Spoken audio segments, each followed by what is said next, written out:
Hello guys, मैं हूँ आपकी दोस्त माही ग्रोवर और मैं आपको लेकर आई हूँ आज अपने एक नए कंटेंट की तरफ। आप जानते हैं कि मैं हॉरर मूवी का कंटेंट बनाती हूँ, लेकिन मैंने आजकल त्योहारों पर भी कंटेंट बनाना शुरू किया हुआ है। आज का कंटेंट हमारा होली को लेकर है। गाइस, आप सभी जानते हैं कि हम सभी त्यौहार मनाते हैं, लेकिन अपने घर में किसी को नहीं समझाते, बच्चों बूढ़ों को, कि हम त्यौहार क्यों मनाते हैं। पहले सभी को पता रहता था कि हम त्यौहार क्यों मना रहे हैं, लेकिन आजकल मैं जब किसी से पूछती हूँ तो आधे लोगों को पता ही नहीं होता है। होली मनाने की अपनी अपनी अलग अलग मान्यताएं हैं। कोई किसी तरह की कहानी को प्रचलित करता है, कोई किसी तरह की कहानी को प्रचलित करता है। इसमें से मैं 2 या 3 कहानी आपके सामने लेकर आई हूँ। पहले तो मैं आपको बताना चाहूँगी कि आप भी अपने घर में होली के बारे में सभी को बताएं। होली हिंदुओं का सांस्कृतिक, धार्मिक और पारंपरिक त्योहार है। सनातन धर्म में प्रत्येक मास की पूर्णिमा का बड़ा ही महत्व है और ये किसी न किसी उत्सव के रूप में मनाई जाती है। उत्सव के इसी क्रम से होली वसंत उत्सव के रूप में फागुन महीने की पूर्णिमासी के दिन मनाई जाती है। यह दिन सतयुग में विष्णु भक्ति का प्रतिफल के रूप में सबसे अधिक महत्वपूर्ण दिनों में से एक माना जाता है। आइए पहली कहानी मैं आपके साथ शुरू करती हूँ, जो कि भक्त प्रहलाद को लेकर है। अब भक्त प्रहलाद, मैंने उनका नाम प्रहलाद है, लेकिन भक्त प्रहलाद यहाँ पर इसलिए जोड़ा गया है क्योंकि दुनिया में अगर सबसे बड़ा भक्त कोई माना गया है तो वो उन्हीं को माना गया है, क्योंकि उन्होंने राक्षस कुल में जन्म लेने के बावजूद भी भक्ति को अपने दिल से नहीं हटाया। चलिए मैं उनकी कथा को शुरू करती हूँ। हिंदू धर्म के अनुसार होली का दहन मुख्य रूप से भक्त प्रहलाद की याद में किया जाता है। भक्त प्रहलाद राक्षस कुल में जन्मे थे, परंतु वे भगवान नारायण को अनंत भक्त थे। उनके पिता हिरण्यकश्यप, जो उनकी ईश्वर भक्ति से बहुत परेशान थे और उन्हें बहुत ही ज़्यादा गुस्सा आता था उनकी भक्ति से, इसीलिए हिरण्यकश्यप ने प्रहलाद को अनेकों प्रकार से जघन्य कष्ट दिए।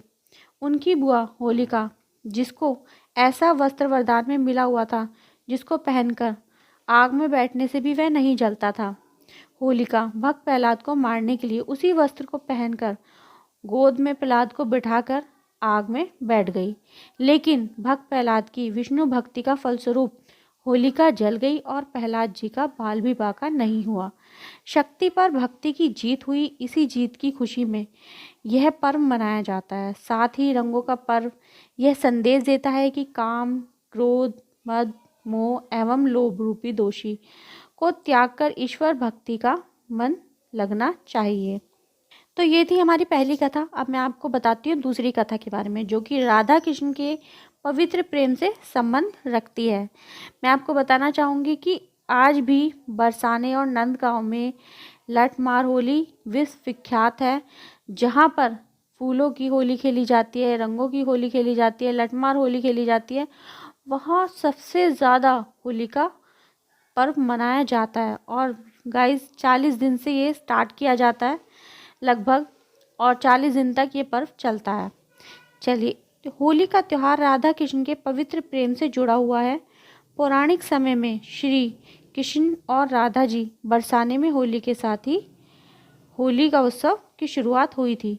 आज भी वहाँ पर ये होली मनाई जाती है और राधा कृष्ण के लिए इतनी ही बात कही गई है पौराणिक कथ्यों में, इसलिए मैं इस कहानी को यहीं पे विराम दूंगी।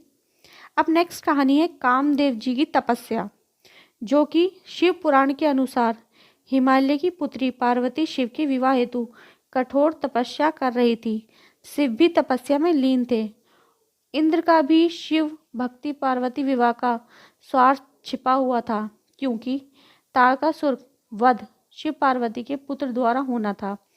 इसी वजह से इंद्र आदि देवताओं ने कामदेव को शिव जी की तपस्या भंग करने भेजा। भगवान शिव की समाधि को भंग करने के लिए कामदेव जी ने शिव पर अपनी पुष्प बाण का प्रहार किया।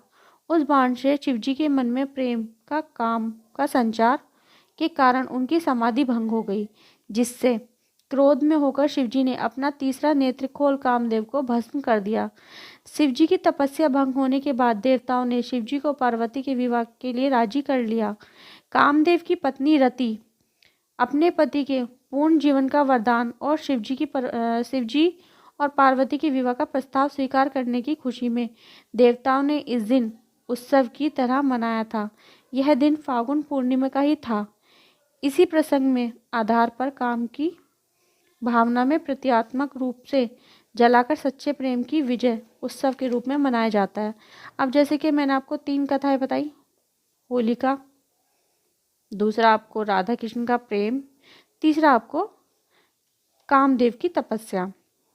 ये 3 कथाएं बहुत प्रचलित हैं होलिका को लेके। बाकी आप भी, रंगों का त्योहार है, सब मिलकर खेलें, गुब्बारों से बचें, कोशिश करें कि अच्छे रंग लाएं, अच्छे से होली मनाएं। आपका त्योहार सुखी हो। Okay, bye.